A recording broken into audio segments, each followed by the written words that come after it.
What's going on, everybody? It's the Reformation Keegan, and I'm back with another comic analysis. So today we're going to be looking at specifically JLA Year One.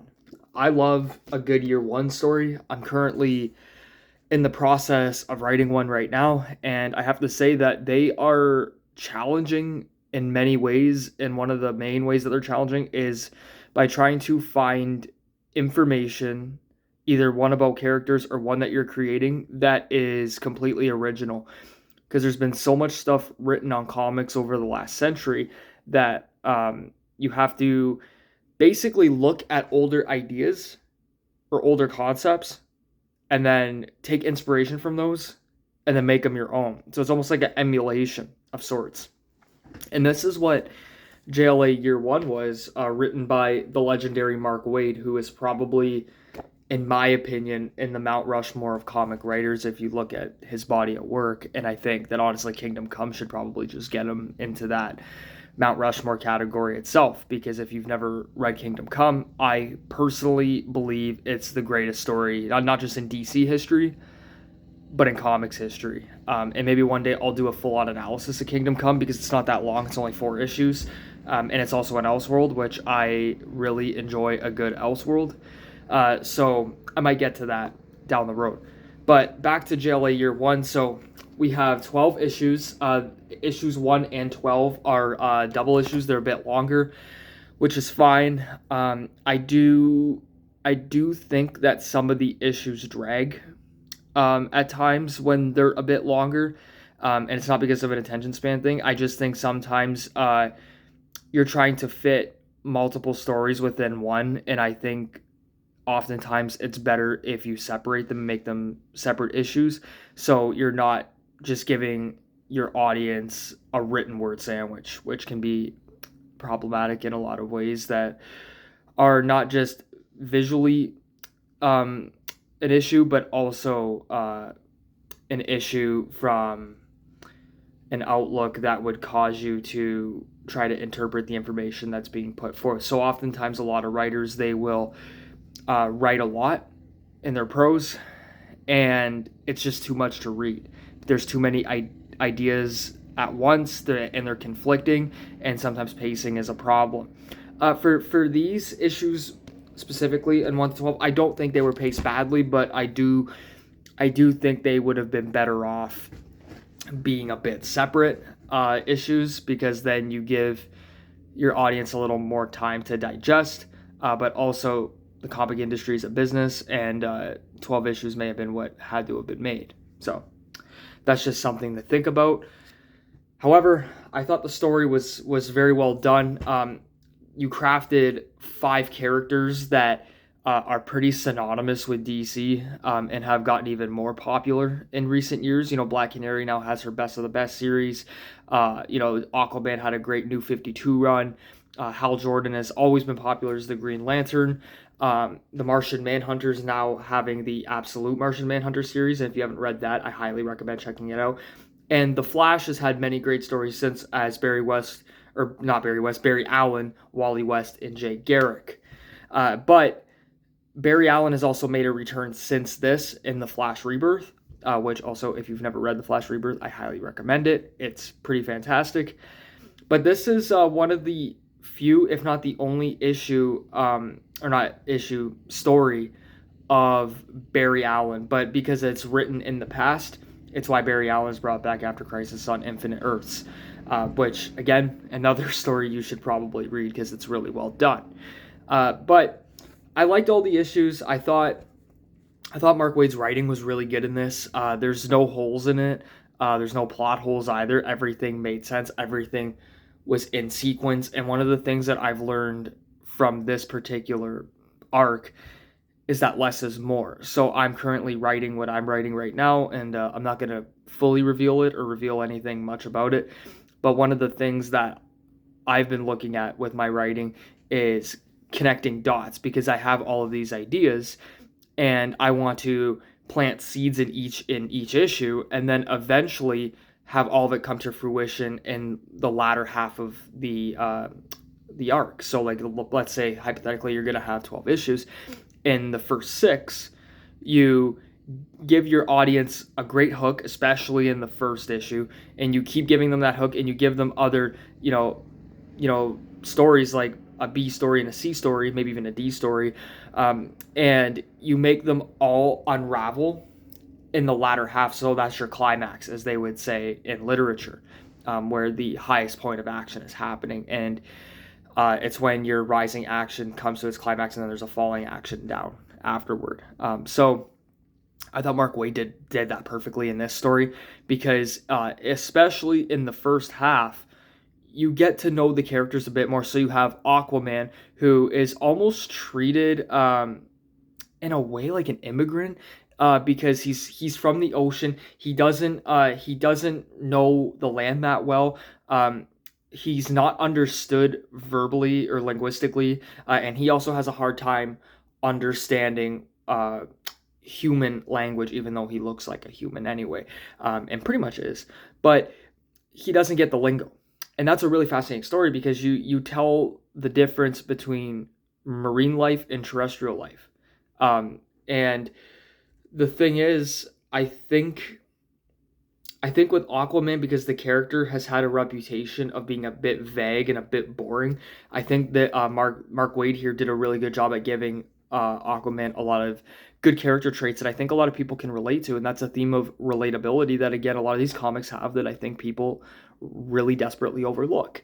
And you have Aquaman, who is the socially awkward one, who's not trying to fit in, but he's also trying to accomplish things for a greater good, and he's doing that by putting himself with the JLA. And he relates more to the Martian Manhunter, because these are both technically foreigners to Earth. Even though Aquaman lives in the water isn't really treated as an area of residence where mammals or any animals within the water are recognized as citizens. So that theme of citizenship too comes into play.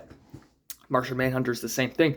Both of these two bond because they feel like they don't fit in, and they're not understood by their human counterparts. So they bond off of that. But one of the funny things in this is the theme of comedy.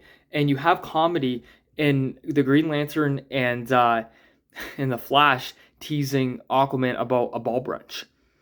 And the ball branch is a symbol because they were using it as a tool, but they called it a ball branch. And then Aquaman didn't really understand this, and then he didn't really get the joke, and it kind of became a rib. So that was a funny part too, and it gives these characters, well, more character. And then you also have Barry Allen, who is alive in this timeline because this is a year one story, and he's trying to disguise his identity to Iris. Iris does not know yet that Barry Allen is the Flash. And so that creates a conflict, because he ends up kind of liking the Black Canary, even though pretty much everybody does, and everybody in the story does too. But he ends up kissing her once, and then he immediately regrets it, because Iris is getting more angry at the fact that Barry is not home. And Barry is leaving home to go talk to his new JLA brethren and his new JLA partners. So that's a huge conflict here that Mark Waid puts, especially in the first part of this issue and this story. So that's why I've been looking at it from my own writing as inspiration to really establish some good foundations in the first number of issues, so that by the time the latter half and the conclusion happens, people can be satisfied with it and understand all the lead up to it. So the Flash was a really interesting one, because he doesn't tell the Black Canary that he has a fiance. He says girlfriend. And then immediately when the Black Canary finds out that he has a fiance, she's kind of breaking things off with him. Not that they were really romantic anyway, but like I said, everybody had a crush on the Black Canary. And Barry had his opportunity. And she shut that down relatively quickly.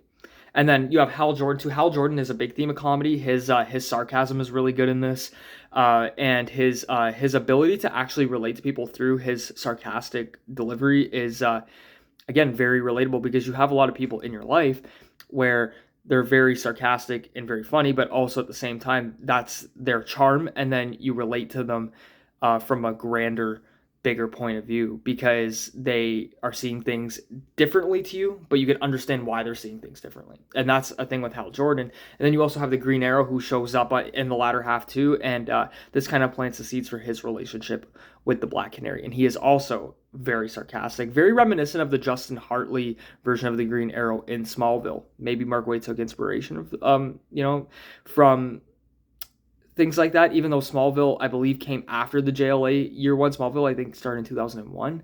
But I wonder if Smallville took inspiration from Mark Waid and JLA year one to make Justin Hartley the Green Arrow that we know now. I don't know. But my favorite character in this overall was the Black Canary and also the Martian Manhunter. But with the Black Canary, she was trying to get out of her mom's shadow, and she wanted to forge her own identity. Because a lot of times when you're in a shadow of a family member, specifically your mother or father, or even uncle or aunt, or somebody who's very, very successful, it's difficult to get out of that shadow and be something different or be who you want to be. And she ends up doing that, but this is a huge stressor on her. So we get to see the emotion and we get to see how this affects her, and it affects her internally. She doesn't really say it a lot outwardly, but we can think of it and when she's having basically an internal monologue with herself, where she is trying to convince herself that she is not her mother and they don't act the same, but also she's not going to be who her mother is going forward. That's not her destiny. So I like that because it shows how it formulates into the Black Canary that we see today. The other thing that I really liked too was the conception of the Martian Manhunter in this. And to me, this was kind of a Martian Manhunter story because we got to see why the Martian Manhunter thinks the way he thinks. So one of the things I put down is specifically in issue 10, the Martian Manhunter reveals why he tracks down his JLA partners, basically spying on them.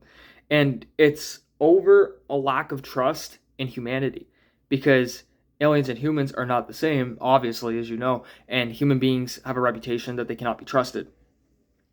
And this actually makes the Martian Manhunter more human than anyone, because the JLA are initially hurt by this, that he would track them down, but then this leads to each of them revealing their true identities, because throughout this whole story up until this issue, in issue 10, none of them knew who they were. They knew their personas, but they didn't know the person behind it. So John Jones didn't know until he revealed this.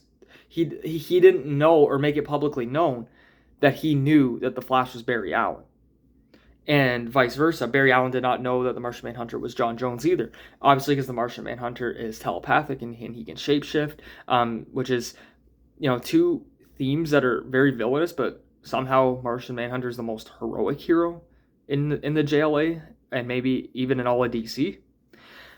So there's this human charm to the Martian Manhunter and this sense of relatability that I think a human being's supposed to have. So I think Mark Waid's characterization of the character here is showing how, even though he doesn't look human, the Martian Manhunter really is human, and he's a human being that we should all aspire to be. But everybody reveals their identities, and it's because of this sense of vulnerability that they all need to have with each other if they are going to be partners, and they're going to have to go against groups like Locust. And I thought this was very charming due to the fact that you have a character like the Martian Manhunter who isn't supposed to be accepted, yet he has human beings now that do accept him. And they actually, in a way, forgive him for spying on them. And one thing that this is eerily reminiscent to is Batman in the JLA Tower of Babel, which came about a year and a half, 2 years after this story. And I wonder, because Mark Waid also wrote the Tower of Babel, so I wonder if that was done deliberately and done on purpose. Maybe, I would say it's reflexive intertextuality, which is where sometimes you'll have an author use even their own text to share a bigger theme in a story that they're telling. And it also can be thematic patterning too. which a lot of comic authors do. They stick on their themes that they're good at. Like Scott Snyder's good with, you know, horror and mystery, and he always sticks to that in some way in his books.